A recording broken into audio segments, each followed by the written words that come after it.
Hello friends, तो आज हम देखेंगे एक और अमेजिंग एनिमेटेड मूवी एपिक। उम्मीद करती हूँ आपको ये पसंद आएगी। तो शुरू करने से पहले प्लीज हमारे चैनल को सब्सक्राइब करें। मूवी शुरू होती है एक जंगल के सीन से, जहाँ हम एक बोम्बा नाम के साइंटिस्ट को देखते हैं। ऐसा लगता है जैसे वो कुछ ढूंढ रहा है, क्योंकि उसने सारे जंगल में जगह जगह कैमरास लगाए हुए हैं। तभी उसे अपने मोशन सेंसर कैमरा से एक सिग्नल मिलता है। वो जाके देखता है कि आसमान में कुछ कौवे एक छोटे से बर्ड के पीछे पड़े हुए हैं। जल्दी ही वो बर्ड घायल होकर नीचे गिर जाती है और बोम्बा उसे पकड़ लेता है। वो देखता है उस बर्ड के पीछे बैठने की सीट भी लगी हुई है। यहाँ से सीन शिफ्ट होकर ऊपर आता है, जहाँ हम उन कौवों पर कुछ बग्स को बैठा हुआ देखते हैं। वो एक बहुत ही छोटे साइज के लड़के नोड को मारने की कोशिश कर रहे हैं। नोड उनसे अपनी जान बचाता हुआ भागता है और तभी वहाँ उसे बचाने के लिए उसके ही जैसे कई और छोटे इंसान भी आ जाते हैं। उनकी बातों से पता चलता है कि ये लीफ मैन नाम की प्रजाति हैं, जो सालों से उस जंगल में छुप कर रह रही हैं। और बोम्बा भी शायद काफी टाइम से इन्हें ही ढूंढने के लिए रिसर्च कर रहा है। आगे हम एक लड़की को देखते हैं, जो असल में बोम्बा की बेटी एमके है। पता चलता है कि अपनी माँ के गुजरने के काफी टाइम बाद वो अपने पिता से मिलने आई है। बोम्बा के साथ उनका एक छोटा डॉगी ओजी भी रहता है, जिसकी एक आंख और एक टांग नहीं है। एमके अपने पिता से बात कर ही रही होती है कि तभी फिर से उसके लगाए हुए कैमरास एक्टिवेट हो जाते हैं और बोम्बा स्क्रीन पर देखता है कि बर्ड पे कोई बैठा हुआ है।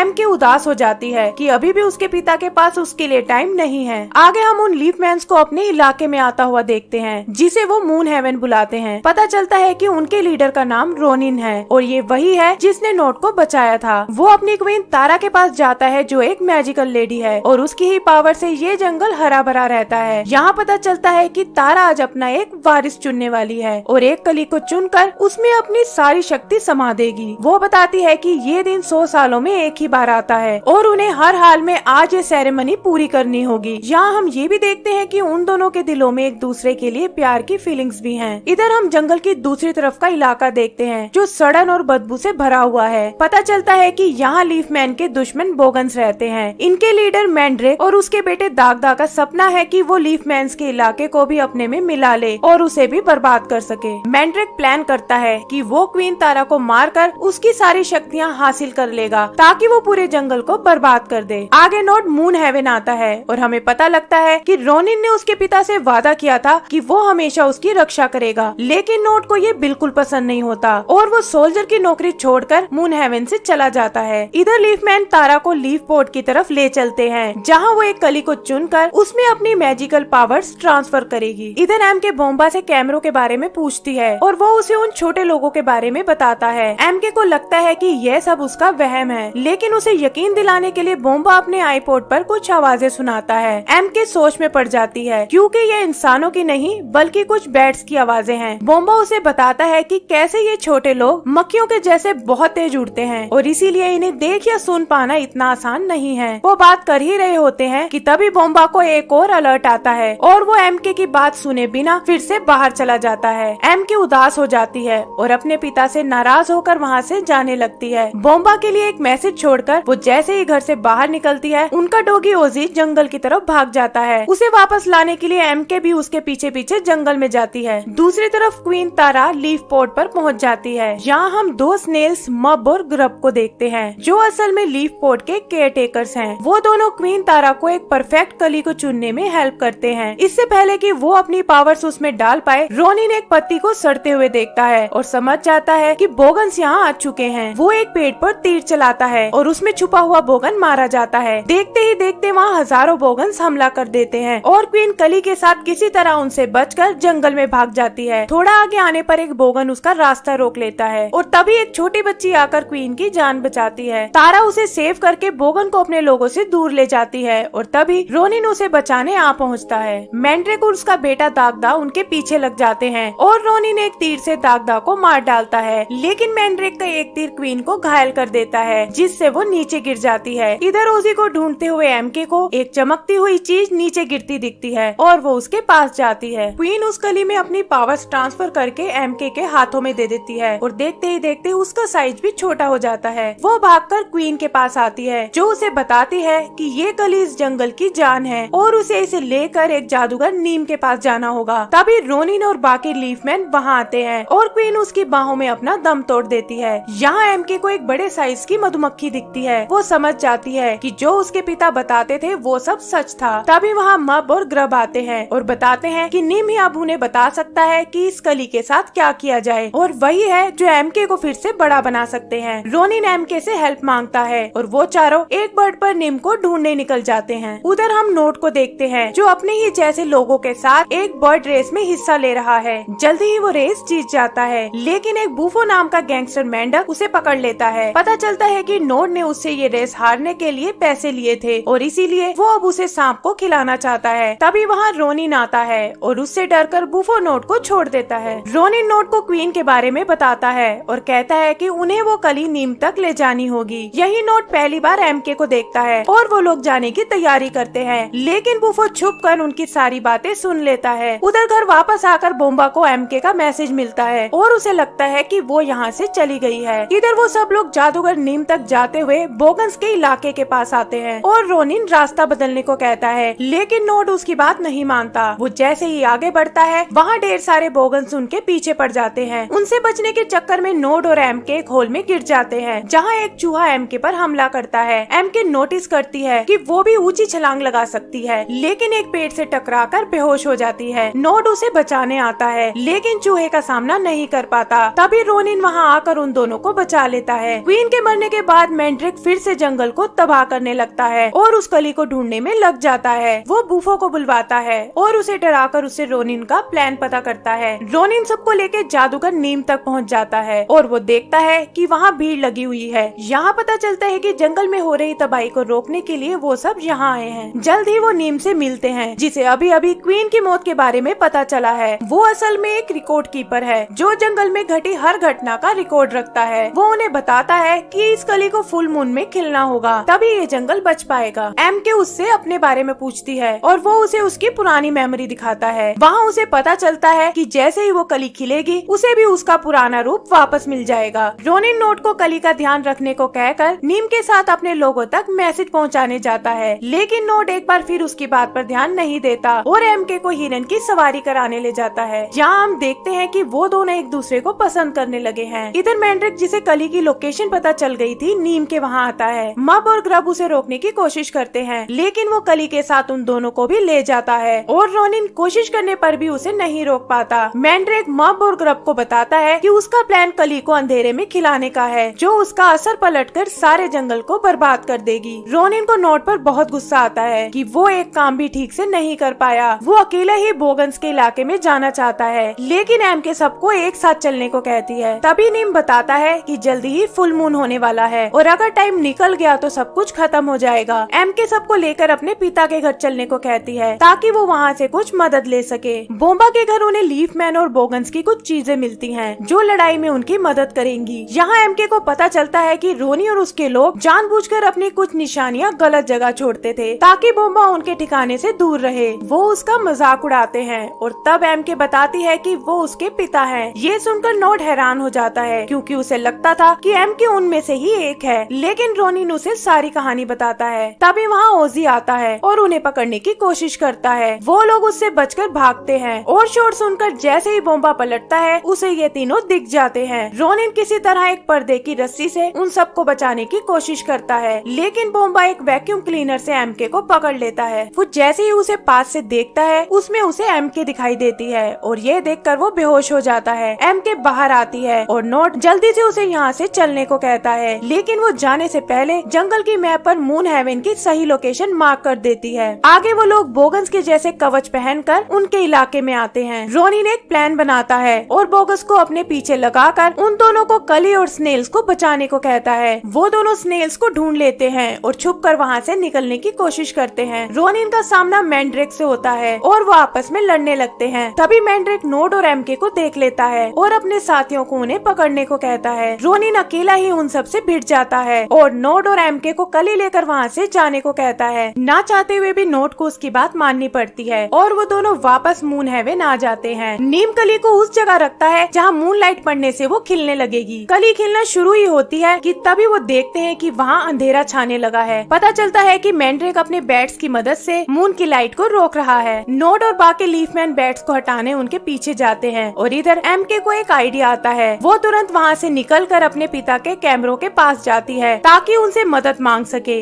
इधर बोम्बा को लगने लगता है कि शायद वो गलत गलत था और कोई छोटे इंसान यहाँ नहीं रहते। वो अपने सभी कैमरास को बंद कर देता है, लेकिन तभी उसकी नजर मैप पे लगे पिन पर पड़ती है। वो समझ जाता है कि ये कोई सपना नहीं बल्कि उसने सच में एमके को ही देखा था। वो भागकर उस लोकेशन की तरफ जाता है जहाँ रास्ते में उसे एमके मिलती है, जो उसे अपने साथ चलने को बोलती है। इधर मैंड्रेक मून हेवन पहुँच जाता है, जहाँ वो कली अंधेरे में खिल रही है। इससे पहले कि वो उसे छू पाए, वहाँ रोनिन आ जाता है और उनमें एक बार फिर लड़ाई शुरू हो जाती है। एमके भी बोम्बा के साथ वहाँ पहुँचती है और जल्दी से उसकी जेब से उसका आईपॉड निकालती है। वो उसमें रिकॉर्ड बैट्स की आवाज चलाती है, जिससे सारे बैट्स आकर्षित होकर उनकी तरफ आने लगते हैं। बैट्स के हटते ही मून की रोशनी कली पर पड़ती है और तभी नोड और रोनिन मिलकर मैंड्रेक को बाहर धकेलते हैं। वो उड़ता हुआ एक पेड़ से टकराता है, जो कली के इफेक्ट से ठीक हो रहा था और हमेशा के लिए उसमें कैद हो जाता है। कली के खिलते ही जंगल एक बार फिर हरा भरा होने लगता है और हम देखते हैं कि क्वीन तारा ने उसी लड़की को अपना वारिस चुन लिया है जिसने उसकी जान बचाई थी। नई क्वीन अपनी पावर से एमके को वापस भेजने लगती है और एमके नोड से अलविदा लेती है। वो दोबारा अपने साइज में वापस आ जाती है और अपने पिता से मिलती है। बोम्बा भी अपनी गलती समझ चुका था और वो एमके को ज्यादा से ज्यादा वक्त देने का वादा करता है। एंड सीन में हम देखते हैं कि नोट कैमरास के थ्रू एमके से बात करता है और वो अपने पिता को लेकर उनसे मिलने चल पड़ती है और इसी के साथ हमारी मूवी खत्म हो जाती है। तो दोस्तों, अगर आपको ये मूवी पसंद आई हो तो प्लीज हमारे चैनल को सब्सक्राइब करें। Thank you.